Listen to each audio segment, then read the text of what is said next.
Pemirsa, hilirisasi mendapat kritik keras dari calon wakil presiden nomor urut 1 Muhaimin Iskandar dalam debat Cawapres hari Minggu lalu.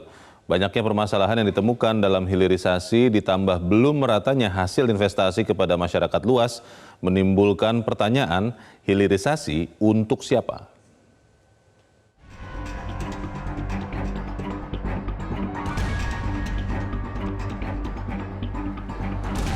Dalam debat calon wakil presiden RI yang digelar pada 21 Januari lalu, Cawapres nomor urut 1 Muhaimin Iskandar mengkritik keras program hilirisasi yang bahkan disebutnya ugal-ugalan.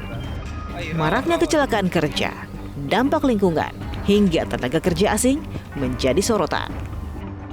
Selain yang disampaikan Pak Mahfud, salah satu yang memprihatinkan adalah data ESDM itu ada 2.500 tambang ilegal. Sementara tambang yang legal saja tidak membawa kesejahteraan.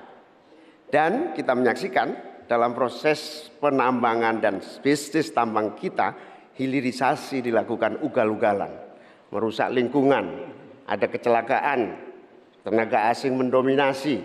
Di sisi yang lain juga perkembangan hilirisasi maupun tambang tidak signifikan dengan kesejahteraan masyarakat sekitar. Sulawesi Tengah, pertumbuhan ekonominya sampai sekarang bisa 13%, tinggi sekali.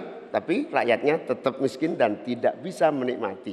Hilirisasi apa yang mau kita lakukan, sementara ilegal juga terus berlangsung. Lanjut, demikian. Terima kasih. Dalam pernyataan penutupnya, calon wakil presiden nomor urut 2 Gibran Rakabuming Raka tetap mendorong hilirisasi sebagai salah satu program utama apabila ia dan Prabowo Subianto dipercaya sebagai pemimpin negeri ini. Bagi mereka, hilirisasi tidak hanya memberikan nilai tambah kepada produk tambang dalam negeri, tetapi juga sebagai jalan keluar dari middle income trap. Saya tidak akan pernah bosan-bosan membahas hilirisasi. Dengan hilirisasi kita akan keluar dari middle income trap. Dengan hilirisasi kita akan meningkatkan nilai tambah di dalam negeri.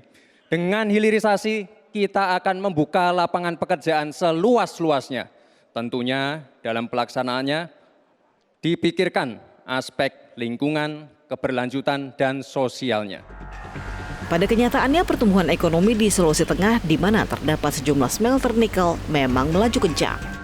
Badan Pusat Statistik mencatat pertumbuhan ekonomi di Sulawesi Tengah mencapai 15,17% pada 2022.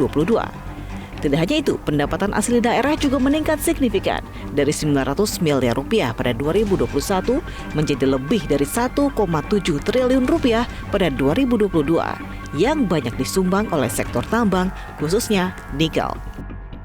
Namun pertumbuhan ekonomi dan pesatnya investasi smelter tidak berbanding lurus dengan kondisi perekonomian masyarakat sebagaimana yang dijanjikan. Berdasarkan catatan BPS, jumlah penduduk miskin di Sulawesi Tengah pada Maret 2023 sebesar 395.660 orang atau 12,41%. Bertambah 5.950 orang atau naik 0,11% dibandingkan September 2022.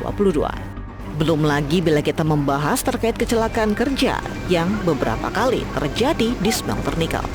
Baru-baru ini pula PPATK mengendus adanya tindak pidana korupsi terkait penguasaan dan penjualan secara melawan hukum atas biji nikel hasil penambangan tanpa izin di kawasan hutan lindung.